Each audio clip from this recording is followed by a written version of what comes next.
let's get into it. Like one of the things I was really excited about chatting with you about was, the real world needs of clients at agencies. As a guy with a background in some decently sized agencies of some repute, both positive and negative, depending on your opinion in the world, of how people feel about agencies. I think one of the, not you, I'm just saying in general, I think one of the big issues is agencies aren't necessarily aligned with the real world needs of their clients. I think there's a gap kind of happening there.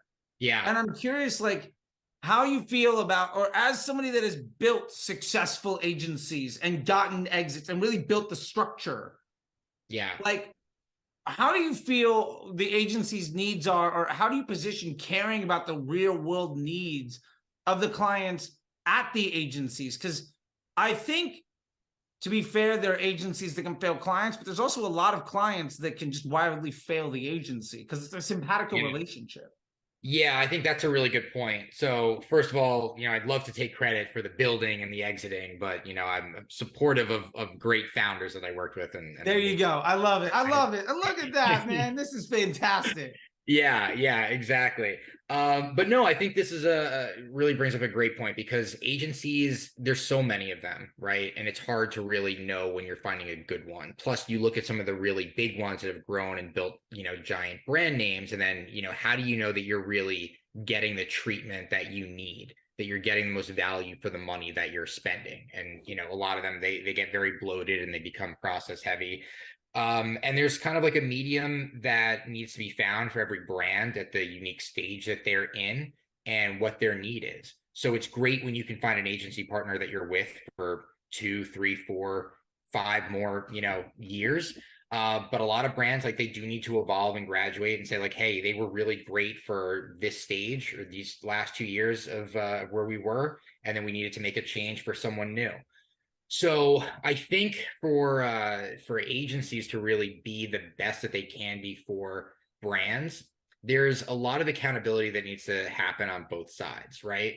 So the brand has to make sure that they've got strong management that's managing the agency, asking the right questions, has someone that's dedicated and has knowledge in terms of what they're doing.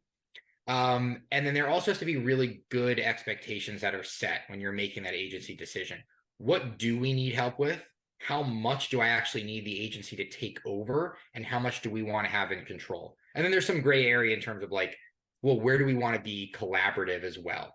Or do we have another vendor, like, let's say a creative agency and you're the media agency, and, like, how do we want that relationship not only to collaborate, but to be, like, really, symbiotic as well? Like, everything has to work really nicely. So there's an accountability piece in terms of, like, the client really managing the agency, and vice versa, managing the client. Like you called out, clients can be difficult too. But I think for a really great agency, especially in the performance marketing space, which is where I come from, where everything is about results, gotta be ahead of the curve, right? You can't just find a product that works and you're like, okay, great, this has been really successful this year and the previous year. Like, you have to adopt technology. You have to make sure that, like, you're evolving at the same rate that the creative messaging is evolving, that all the social media platforms are evolving. Where's the younger generation going? Where are all the impressions and eyeballs shifting to? So there's got to be really strategic leadership and a lot of innovation on the agency side, I think, to really, create and continue to evolve the best possible product for their clients. Yeah, no, I totally agree. And it's funny you're talking about, like, there is something I saw today that I feel like I want clients to know that the people that work at agencies are also aware of sometimes this lack of symbiosis. As a former supervisor at Omnicom of Resolution Media, there's an organized, like, walkout, because the average pay is $50K and the CEO makes $20 million a year. I saw that on oh my God, what's that Instagram account? Chadvertising. Oh yeah, Chadvertising. Love Chadvertising and Baller Busters. Two of my favorite like advertising. Like the Baller Busters. I don't know if you've seen that one. I haven't seen that one, but I follow digital advertising a lot. I saw Yeah, the no, whole Chadvertising is excellent. yeah, I'm Shout out to Chadvertising, not a sponsor. Check them out. yeah. Right. And then Baller Busters is great too, because they just take all the like hacky gurus and they're just like, oh, by the way. And then like it's a like if you think the person on the sales call is not legitimate, go to Baller Busters, and if they're mentioned, 100% not legit. Okay. But yeah, and I just shared a video on my channel about how I used to spend $1 million a day Yeah. at a 20% commission. And I made 75K a year. Yeah. And Yeah. that would make It's $1 quite a million a markup. week profit. Mm-hmm. Like, that is ridiculous. Mm-hmm. And I just want people out there to know that, like, people at agencies are aware of when that's happening. And I think it's also good to know that, like, people not every, like, I think some folks have an opinion of the agency world. And I want people to know they're not all bad. Like, they're very good people in the agency world. It's just at some point it gets bought out by a holding company and bought out by a holding company and bought out by a holding company. And then it's a bank. Yeah, yes. I think that's actually a really good point, right? Because you have the big five and you've got all the agencies that have been acquired by the big five and are kind of like living in that ecosystem. And then you have all the startups, right? So I think in my experience, I work with a lot of growth stage agencies, which is where, you know, my focus is. There's a lot more on, I think, the profit sharing side. Now they all have different approaches. I can speak to, like, you know, the agency that I came from. We were very transparent. Like, it was commission based. Essentially, there was an ask for people to kind of take a haircut on their base with uncapped commission. It was very transparent. You know, your level of your role was on like a document that everyone that was your peer that did the same job had access to. So the salaries there was a lot of transparency there. And then it was commission based. So if you crushed it, and it was all communicated and agreed to, so everyone knew exactly like how much of the take home they would get. And the better they did, if they could actually scale their clients and we could bill more, they would earn more. So you had a lot of people that were, you know, really doing very well. The clients are doing well because, like, their campaign managers and their teams are heavily incentivized for them to perform, right? Like, most of the time, the majority of the time, like in an ideal world, you're only scaling if there are results there. And we're talking about, you know, previously, like, accountability on the client side. If they're just scaling inefficiently, you know, it's on them. And a lot of them, you know, if they're savvy enough, they're pre-negotiating that. You know, in terms of whatever they're like, hey, we're not scaling, we're bumping budget. But you know, the staff is highly incentivized. That creates a really competitive environment, right? So you have the best of the best that's sticking around. The people that can't hang, you don't really need to fire them because they're gonna leave. Yeah. And you have this like natural progression of like only having great marketers that are there. They're competing with each other. It's a really healthy environment. And like that proved to be really successful. So I think like you see that more with these, you know, kind of entrepreneurial environments, not so much with the bigger ones. But if you're, you know, a brand and you're looking to hire an agency, these are things that you might not think about or know to ask that you should be asking in terms of like, how is the team structured? How are they compensated? How are they incentivized? Like, you want to know who you're working with, meet them, and understand how they're actually incentivized. Is this just a job to them? Do I need to stay on their ass 24/7 to make sure I'm getting results? Or is it more of a partnership? And you want your client to make it feel like this is a true partnership. No, absolutely. And I think that really brings it straight to, like, everything is as good as the foundation, right? So it's like, from either the agency side, and for the record, I think we were talking about this right beforehand, and I think this is a great way to put it. Yeah. We were talking about, like, I like to say work is never done. It's just in various stages of completion. I think everybody that's freelancing is running an agency. It's just that agency might have one client or it might have like 50. Like, you're still, in the way that we're talking about it, it is a service industry job where you are being outsourced to deliver something for somebody. Depending on however your org structure is, it's still relevant. So with that in mind, this is not just about, 20 client, 100 client, 50 media buyers with 8 clients a piece, like agencies, which, like I remember those days a couple times. Jefferson Boulevard in Marina Del Rey, if that means anything to anybody. Like, whew. But yeah, so with that being said, like, I think it's all about the foundation. I think you're only as good as, where you get started. I think it's very hard to recover when you have a bad foundation. So talk to me about like maximizing your relationship with the agency and the client at the very beginning, and what are some of the biggest pitfalls to avoid there? Because I think so many people are just like, oh, I just got paid. And either they're really nervous because they don't know they can deliver, or they're like on the other end of the spectrum where we're talking about these more illegitimate agencies that are more like a bank. They're just like, fantastic, I need to get to that second contract being written so that I can give this to an entry-level employee and get my good ones on to the next client. Yeah. I mean, I think everyone that is kind of gone off on their own, you can define it as an agency, but you're a service provider, right? Yeah. It's all about relationship. And I think that there's, we've talked about this before. There's like the actual value that you drive, and then there's the perceived value that you drive. And I think that they're weighted equally. And the perceived value is not a lie, right? It shouldn't be smoke and mirrors. It should be the gray area. Like, that's how I put it. It is really more about like the relationship building. It's the setting of expectations. It's communicating properly. It's making sure that like you and your client or clients are all on the same page.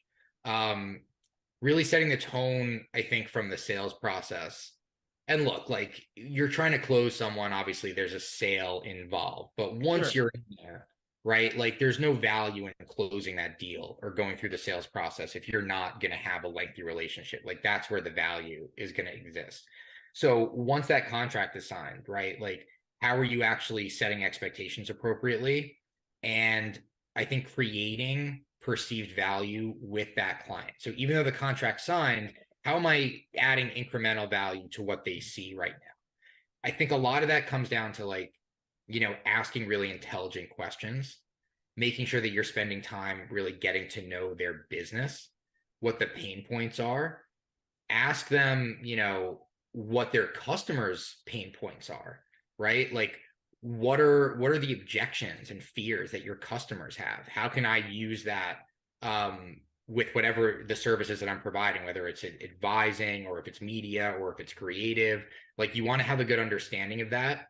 And I think if you're working with, regardless of who you're working with, but especially if you're working with a founder and that baby, that product or business is their baby, they're really going to appreciate like these types of questions, because you really want to dig in and understand. And then separately from the business, just get to know them as people, right? So I think that's what really creates, this strong, stickiness, that value, like, gets really deep into the gray area where they start saying, okay, I'm really seeing this person as a partner, not just as a vendor or an agency or a service provider. Yeah, no, I love that, because I think, everything is colored by the first impression, right? And I think so many people just wildly undervalue that. And above and beyond just that first impression of the conversation, it's also like, how you're being treated, right? Yeah. And at the end of the day, it is, I like to consider it like a service industry job. Yeah. Right? Like, I think, and what's odd is that in it being a service industry job, the best people at the gig of actually doing the work aren't necessarily the best people to like talk to clients and be the onboarding. And there's always sort of, sometimes you have the client manager and your org structure can handle that, because like I think there's an issue that we have this really good media buyers are very like alpha mentality, like entrepreneurs, right? Like, I like to think of it as it's like a fighter pilot or like a Wall Street bank. Like, you watch like Wolf of Wall Street, like that. Like, I've been in that room where it's ad agency dudes just crushing like $1 million days. Like, and it's just like, the people that are really good, and then the people that are really nice, and the people that are really nice tend to do bad work and keep the clients for a lot longer.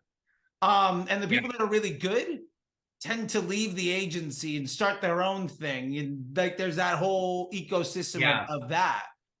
I don't know if the people that are really nice keep the clients always for longer, but I've seen them, they keep clients for a lot longer than they should have.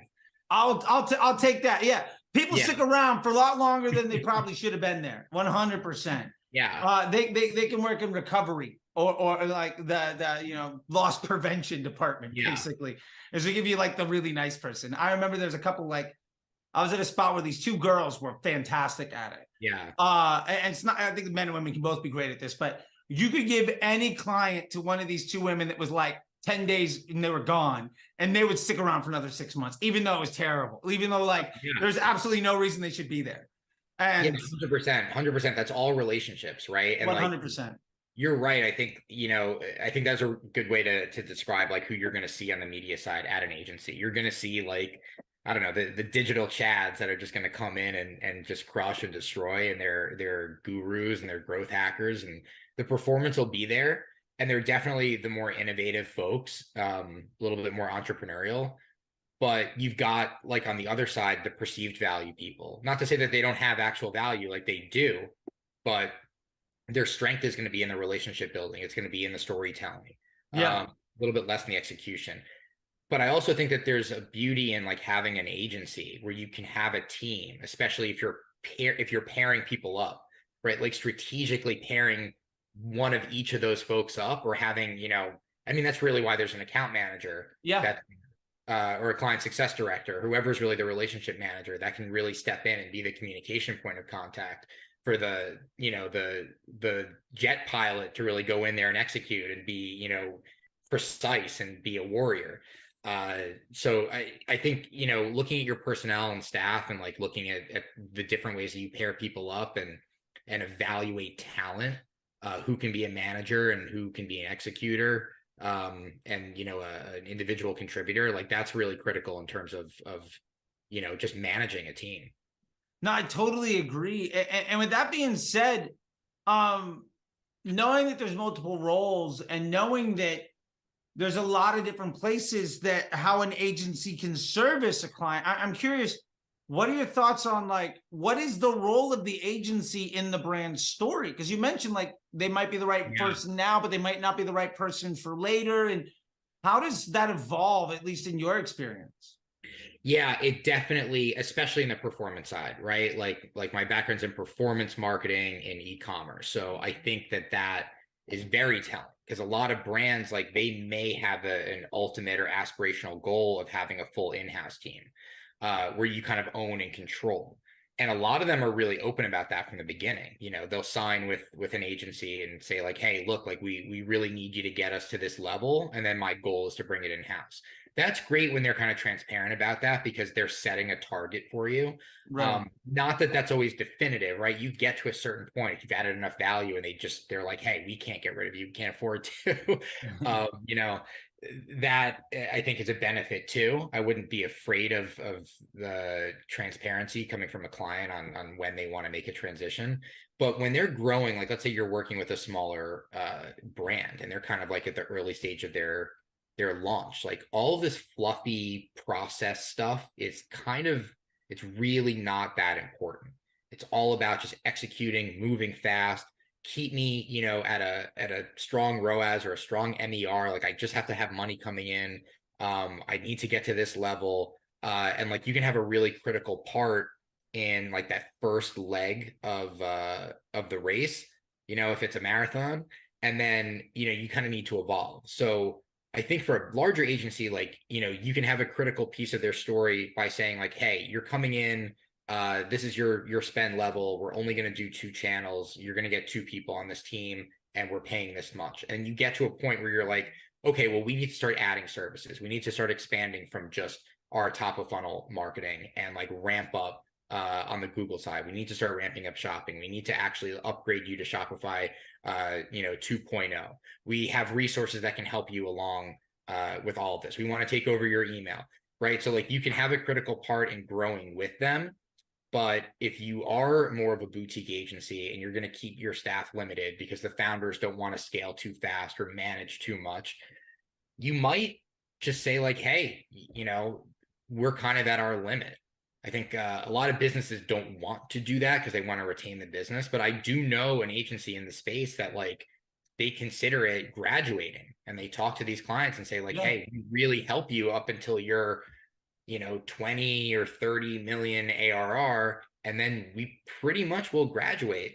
We'll let you graduate away from us, and we'll make those intros to strategic like agency partners that we have that kind of take our top guys. So I think that they're a critical piece of the story, and you want to have success during whatever part of that timeline is, and have the brand founder speak really highly about you and recommend, your services to other brands that are where they were when they worked with you.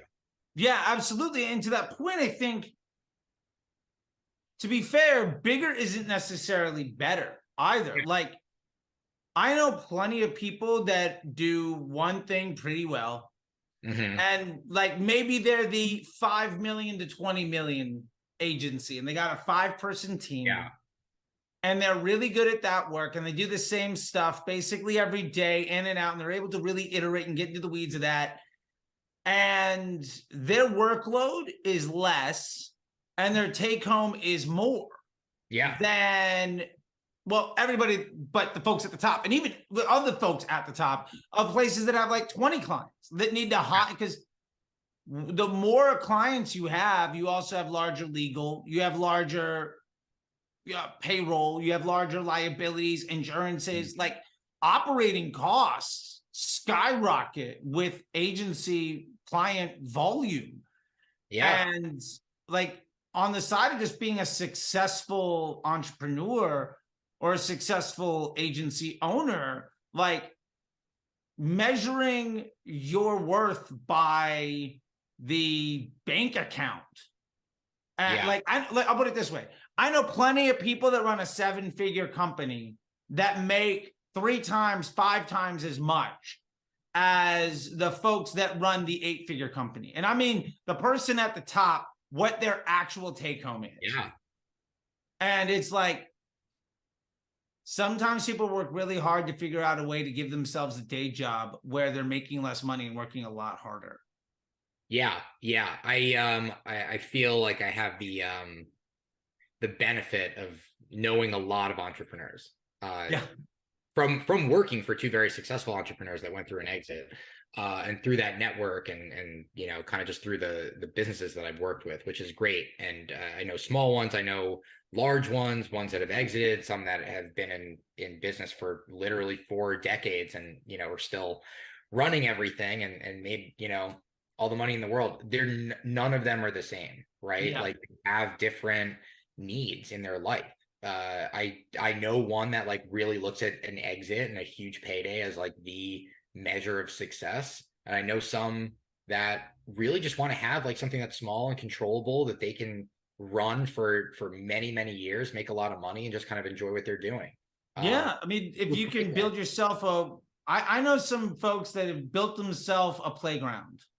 Yeah. Then they show up to work at like 10 something. They leave around 3 or 4. They're there 4 or 5 days a week, and they're balling. Like, yeah, it's not to say that they're like lazy or anything. They're just really good at what they do, and you don't need them. Like, and I'm like, an agency's value isn't by how much work that they do. Yeah, and let me ask with that, like, I'm curious of like, I think ultimately agencies are measured by how do they help the brand grow? How do they drive revenue? How are they helping with conversions? You know what I mean? And yeah. Especially when it's performance agencies, right? Of email or paid social search, whatever it happens to be, there is a bottom line dollar valuation. And I'm curious how you've gone about like understanding, like, helping people understand, is your agency helping with conversions? Like, what do people need to know? I mean, the performance side, you have to help with conversion. Otherwise, that's your role. I mean, that's the whole job. Absolutely. Yeah. But there are other places that are creative shops and web design agencies, and it can be a little bit murkier on how things are done. And you know what, that's actually really interesting. I think when you get out of like the performance like media side, right, or like, you know, full service agency that does everything, or almost everything that they need to run your whole store and actually deliver results. But I've been, you know, I talked to a lot of different agencies, and I've been talking to some creative ones as well. And I met with one today that does like really great production. They work with brands that are kind of at a minimum, I think they told me was 50 mil in ARR. So they're doing like big productions, but they're one-time, you know, contracts. They don't have a lot of recurring. They don't have a lot of other value in terms of going a little bit further down the funnel. They're very focused on like the one thing that they're good at, which I respect. I tell, you know, every service provider that I work with, like, don't run away from your core offering. Like, keep your identity, keep your DNA at the root of your entire service as it evolves. But I think there was a big opportunity for them to really say, like, okay, we're really crushing it on this top of funnel piece, but how do we supplement it with like everything that comes afterwards, all of the DR stuff, building out campaigns? Why aren't they doing landing pages that match like the top of funnel campaigns that they're developing and producing? Why don't they have static images that are coming with that? Why don't they have templated, you know, DR ads for TikTok, for Instagram, that are going to cut their 2-minute spot down into like 30, 15, 10-second videos? They don't have the media background, and I think that was a missing piece of like strategic partnerships with media buyers. You know, how can you work, like I was saying before, really collaborating with another agency that has that expertise and say, hey, we're really good at like the top part of this. We can execute on the bottom part of it, but we need some strategic direction. You've got that relationship there, or you're willing to work with the client's, you know, performance side. That is really going to be a symbiotic relationship that you can build. You can sell bigger packages. You can retain them by, you know, I think doing a refresh every quarter or every campaign, whatever it is, at whatever size that they are. And it opens you up not just for clients that are already spending at that much, but you've got like the growth stage clients that are like not at that $50 million stage yet, but they are getting there, and you can get them in because you offer all the DR stuff. So I think there's definitely a big evolution, or maybe evolution is the wrong word, but like opportunity to evolve the service and grow it to add, you know, more strategic value. Yeah, no, I definitely think so. And I think where I've noticed some of the biggest issues for instance, performance marketers is just in that I think there becomes this huge conflict of what defines success, and ultimately how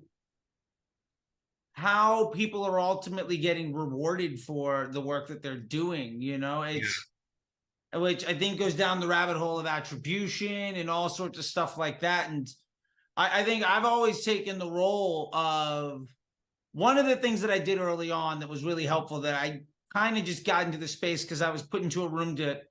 So back in the day, I was senior ad ops at a place called Hyphen, which was one of the, became part of the Nexstar Media Group, and I was there through a couple buyouts, right? It was wild, just their growth, because they had, you know, we had good clients. And one of the things that I did was I was known as like the guy that could take money from Criteo. And what I did was I built out this doc that I still use today called the Ecosystem ROAS doc. And it was literally sit there to measure incremental lift, like at a glance in a spot. And I would just say, all right, every agency, we're going to have all of our agencies. You have all of your in-house teams, whatever. We're all going to put our performance into a doc. And we're going to see, like, when we invest more in one place, what happens? Like, let's get better our investment portfolio. Yeah. And I think in 1 year, I probably pulled 50 million in billable from Criteo, from like, wow, just showing that what they did didn't actually produce any result. Yeah. And what we were able to do is say, well, just give us that money. And then, hey, look, this number went up by more. And so we were really able to prove the bottom line change. And I think that was how we at least went about it. Yeah. Yeah. I realized that I missed the answering the question on measuring success when I went down the rabbit hole with the creative agency example. But the point there, I think, was to, if you can develop like the DR side, sticking with that example, you can measure the success of what you're, sending back to them. So with creative, it's like, all right, well, how is this actually impacting your business? It's not just the cost of the production and our margin, but is this actually adding value? Did it drive conversion? Does the media team actually agree with that?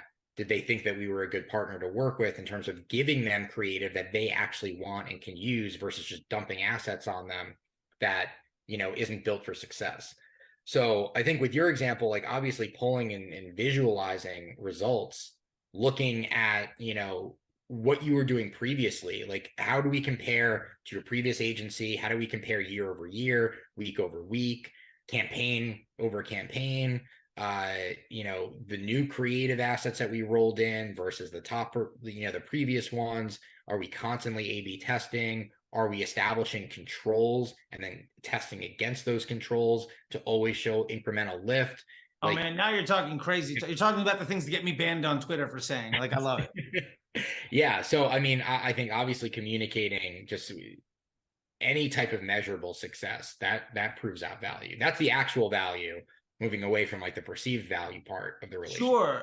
I love that. And I think part of that is about their experience, right? So like, I think part of it is understanding how to create a memorable customer experience for the clients of the agency. And I mean, I was always able to say to people like, dotted line, bottom line, this will make you more money. This is a waste. And I looked at it as an investment banker. And one guy said one time, he's like, you're just like a VC helping our CMO. And I'm like, I am your CMO. And they didn't like the fact that I said that on the call, but whatever. I was doing a good job. Their CMO was lazy as hell. Okay. That's fine. He was on his month 17 of his 20-month stay that every CMO has. And like, he was already taking job interviews, I think, at that point. So whatever. But yeah, like, what do you like to do, or what have you seen done well that helps these service providers and agencies create that memorable customer experience that stands above and beyond just the execution? Because the execution is a commodity. Yeah. Yeah. So I always told my team, I know this is what the masterclass is all about, is like step one after the contract is signed is the onboarding process. And I see a lot of agencies that just do the basics. And for the most part, that's fine, right? Like the purpose of onboarding is to say like, okay, this is what you purchased. This is what we need to get moving. We got everything. Give me access to everything. Give me your assets and we'll set up a Slack channel and, we need your goals and here we go. But what makes it memorable, I think, is like if you really extrapolate on that and you go beyond just the like the basics and you dive into the gray area and you keep all of the perceived value at the forefront of that process, you're creating a good experience. So for a marketer, like to understand that, like think about how you handle CRO or how you're looking at someone's website or landing page. It's all about the user experience. You have creative and then you have to drive into like a premium experience that closes the deal. So I think it's the same thing when you're still dealing with people and they purchased a service. So having, being really on top of communicating, sending them all this material that you have worked out, especially if you can have it branded towards them and it looks really personalized and curated. I mentioned earlier, asking really intelligent questions. So don't just ask for, access to Facebook and Google and like a creative folder, but asking really deep questions on what's your origin story? How did you found the business? Why did you create this business? What problem did it solve for you? Even the objections, I think I mentioned earlier, is like, what are the fears and objections that your customers have and how do you tackle that? What are brands that you aspire towards? Like, show me creative examples of competitors, or just not even competitors, other brands that are in other verticals that you really love, like the way that they do things and communicate. So like digging into that gray area and asking those questions, materializing all of that in your onboarding like process and your docs, like that makes it really memorable. So there's gray area there, but that's still execution. And then on top of that, like you need good account people that can communicate this, that can really like, they have to have energy. They have to be professional communicators. Yeah. I talk about matching the client's tone too, right? Like you never quite know if you're going to get on a call with someone new, like what's their energy level? What do they value? So, people who are people, I'm a people person. Yeah. Yeah. Like not to go through the old like Office Space joke of that having no value, but like there is a ton of value in understanding and reading people and making sure that like you're creating a good experience for them to meet the team and really start with you in your service. Yeah, and I think sometimes client market fit is just, I've been with extraordinarily DR focused founders who don't give like, they dread the first 25 minutes of every agency meeting. Oh, where it's just like, hey, how you doing? Okay, great. This is what we did last week. They don't care.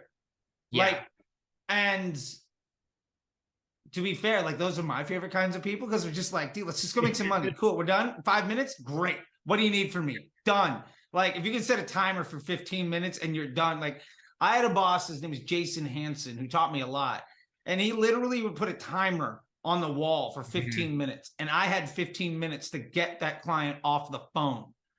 And like, that was like how I was trained. It was just like, and Lord knows I could talk.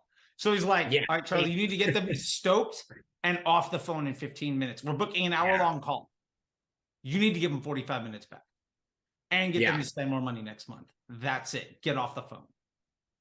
And those were we found the right people. I was the right guy for that. But like, and those people loved it because they had all the flowers and, rainbows and all the other nonsense that you're wasting everybody's time. Yeah, that's actually interesting that your boss kept it like that was the rule. Oh yeah. Which I loved, because he did that for me. Yeah. 8 other people in the office didn't do it.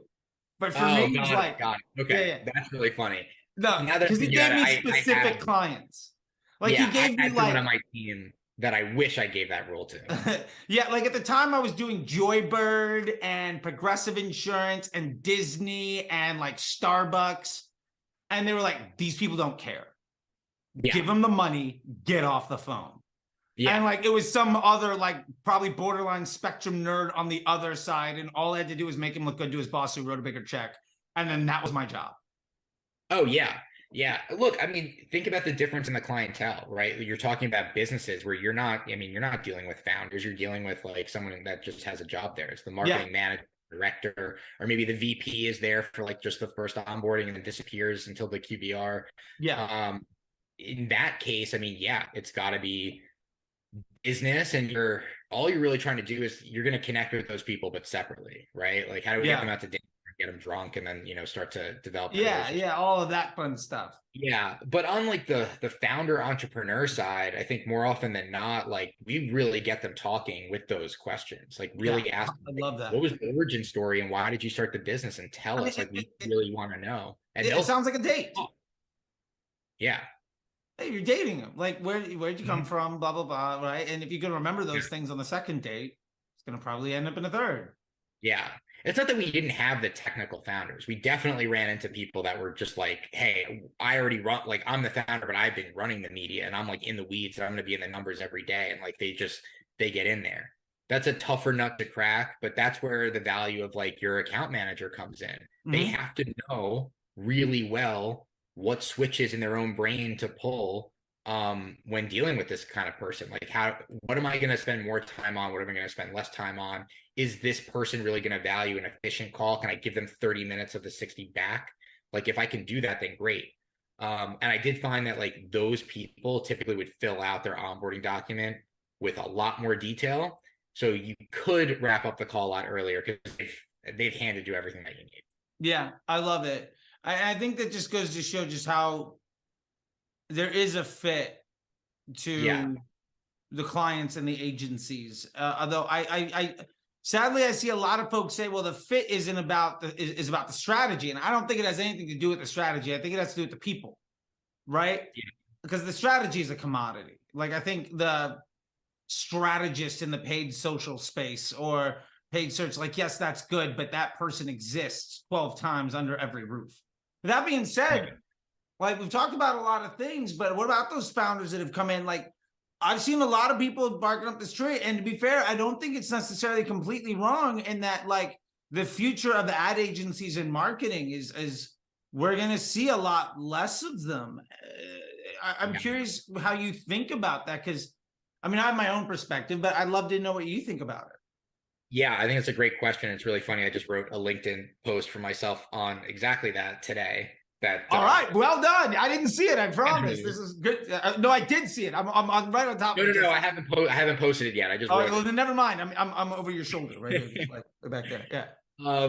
I mean, yeah. It's going to be a bigger struggle. You've got technology.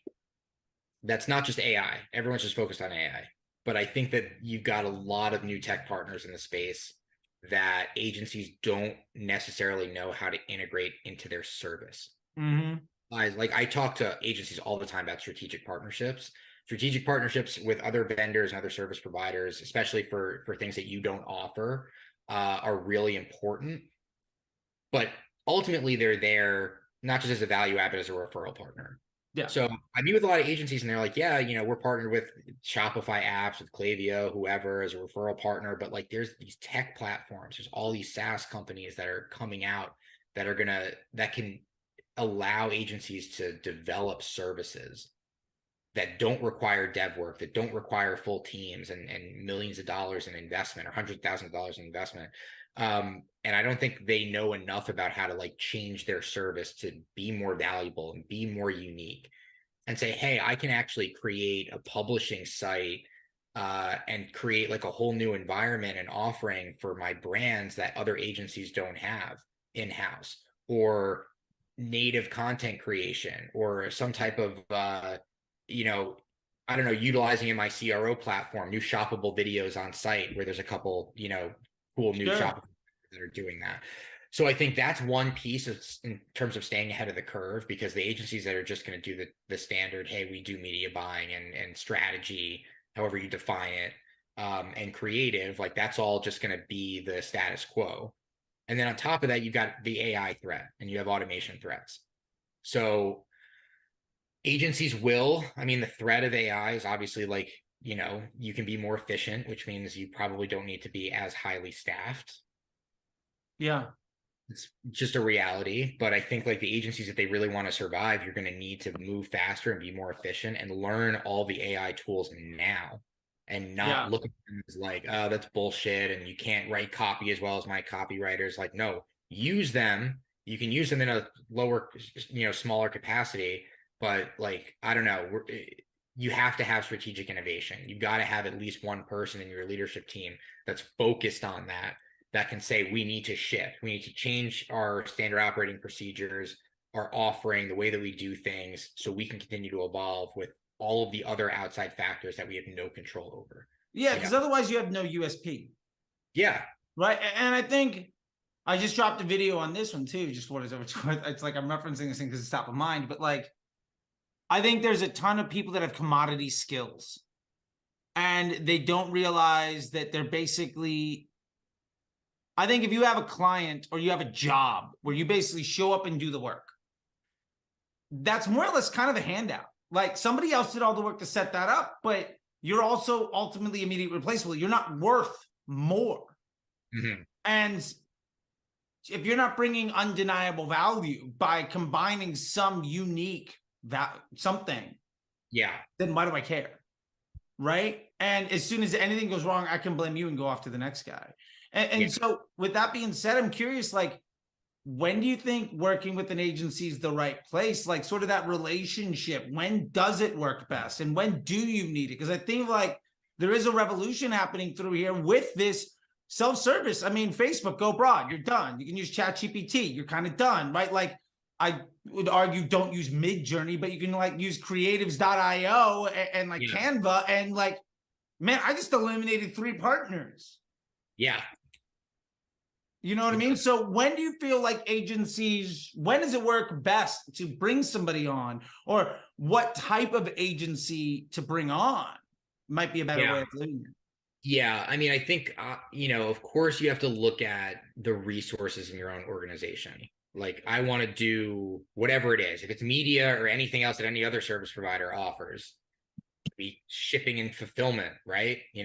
Most brands don't own their own warehouses. But like what resources do you not have that you need that you have to outsource? Yeah. How much of their services do you actually need? Did you try and do it internally and fail at it? And then I think it's not just identifying I need to hire an agency, but identifying the right agency partner. Is it just going to be about execution and like their track record for brands in a similar vertical, or are you meeting and working with people that are impressing you with like their strategic thought process around your brand specifically? Are they going to do things different, even if it doesn't work? Right?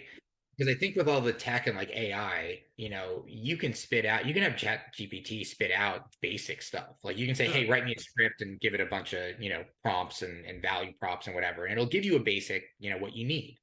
But do you want to be really disruptive? Do you want to, change the narrative around your product or your vertical? Are you trying to compete with people that are with other brands that are way out of your like realm right now? I don't think that's going to come, at least not yet, from a machine. And you still need human thought and human creativity to help you do that. And a lot of the time, I think it's like multiple people brainstorming together. So I think it just depends on like where you are and what you need. Do you have the resources? Maybe you do, and like they're not cutting it anymore. Sure. You need fresh, you need new brains and new ideas. That could be a time to say like, hey, we're going to go to an agency. Maybe we're not looking at it long term. It could be a temporary boost, and we're going to do a 6-month contract and see if they can, be a little disruptive in what we're doing, and then take it back in house. So I think there's a lot of different ways. It's just about asking yourself objective questions, and trying to just be intelligent about, what are you trying to accomplish, and do I have the right resources to do it? Yeah, I love it. And I would add to that sometimes, like, I would focus, do I need this? Yeah. Like, for instance, at Under Outfit, we didn't hire a CRO company. Like the CEO was handling like web page design. Yeah. Until we got to 40 million a year. Mm-hmm. And like the website was not great. But like that wasn't the problem. Yeah. It seems to be, producing a lot of revenue. Yeah, we're doing all right. And I think people just hire out because they want all the sexy things or whatever is important. But like when it's right, I think for me, I think it's when it's somebody that's better than you at the next best area of opportunity, hire for that in a way where, like, for instance, I've hired email teams. Yeah. And sometimes I hired them because I knew they were robust enough to just not do it poorly. And if I paid them to do the job, I was going to make profit off of that investment. And I just needed that box checked. Yeah. Like it's checked. We're profitable. Cool. Done. Moving on. Because like I like that's not what's going to make me go from 50 to 100. Yeah. I just need to make like that's what's going to allow me to not screw up the 50. And their whole job is to make sure that I never need to talk to them. And I told that our buddy Dylan Ander at splittesting.com, I told him when I signed him on for a client, which they're great, I told him like, I'm going to pay your fee and your job is to make sure I never notice that you work. Like I want 5x my traffic and my conversion rate to stay the same. That means you're doing a good job. Yeah. And like, that was the relationship. I'm curious with this because it is all about the relationship and it's all about like setting that foundation and that expectation and also finding the right one and selling yourself. So really, I think this comes back around to something that you and I are working on, which I'm excited about, which is building that perfect like onboarding system, because part of it is making sure that even in the sales call, they understand what's going on. And I mean, we don't have to necessarily get too deep into it because there is a masterclass. You can check that out, links down below. And I highly recommend that. But I'm just curious from your perspective, like what goes into building the perfect agency onboarding system, just at a 50,000 foot level, because I think that so many people don't know what they don't know. and they also don't have a guide to help them get there. And we built that guide, but I think even if they don't check that out, like what is included in a system where you would say, I need to have X, Y, and Z all covered? Yeah, I think it's a really good question. And there's a lot of different ways that you can approach it. It's similar to saying like, well, what do I currently have in place and what am I missing? And then part of what I'm providing in the class is also like a self-assessment for post-call. But I think this separately can also be a self-assessment on like, well, what else can we include? So you know that you have the basics, right? Like what are the basics that I need to have a successful onboarding, which is of course access, just so you can deliver on whatever is in the agreement. I like to go into like, okay, what is all the other, supplemental information in the gray area that I don't have? You're essentially taking over from the sales process. Everything's happened with the seller in most traditional scenarios. And then it's being passed off to the execution team. So you're there to maintain trust. Not yes, you're starting from scratch a little bit as the salesperson goes back to doing sales and works on the next one. But you really have to maintain that trust and get as much information from the person that closed the deal, so you already have it and you feel like you were involved. So how do you really do that and record it? Make sure that you're just aware when you get into the first call and conversation so you can speak to it. Send detailed, whether it's an onboarding questionnaire or documents that you filled out over to them that actually shows and says like, hey, we've got all this information here, and what I don't have, I'm asking you for it. You want to be able to like kind of pre-prepare with templates. So first point of communication, like I'm templatizing emails that go out, welcoming them in. Here's everything that you need. Here's everything that I need from you.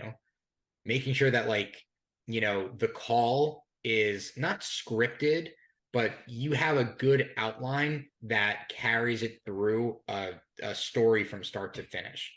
What do I really need from you? What do I want to get from you from the beginning? What are the goals that we're setting? How am I actually recording that? And then when are we going to revisit it? And then basically like everything else that you might need. Yeah. Plus the follow-ups, right? Like the intros to the team, making sure that everyone knows like, who's who, the expectations that you're setting. I think aside from just expectations, but like boundaries that you're going to set as a service provider, like that should be as part of like, it's got like a sub bullet of expectations. Yeah. That 8 p.m. Friday email. When is that going to get answered? Yeah. I mean, preferred communication too. It's like, hey, this is how we're going to do it. We're going to do it on Slack. Is that cool with you? 99% of the time it is. Sometimes it's not.